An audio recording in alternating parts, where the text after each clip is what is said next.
Good afternoon, everybody.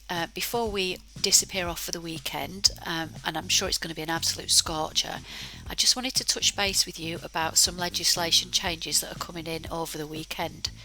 You may or may not remember that on the 1st of June 2019 the Tenant Fee Act came in. How could we forget that one? Well, anyway, there was a 12-month transitional period. However, that ends at 11:59 on Sunday.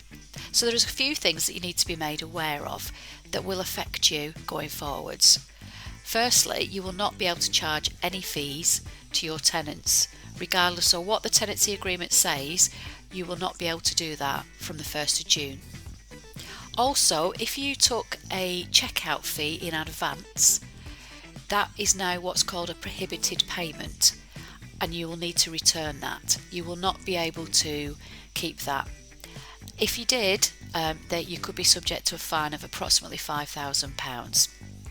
The other thing to be aware of, if you have taken a deposit that's over 5 weeks' rent, if you're currently on a rolling contract, you should be fine and you do not need to refund the difference. However, if you renew that tenancy going forwards, you will need to refund the difference.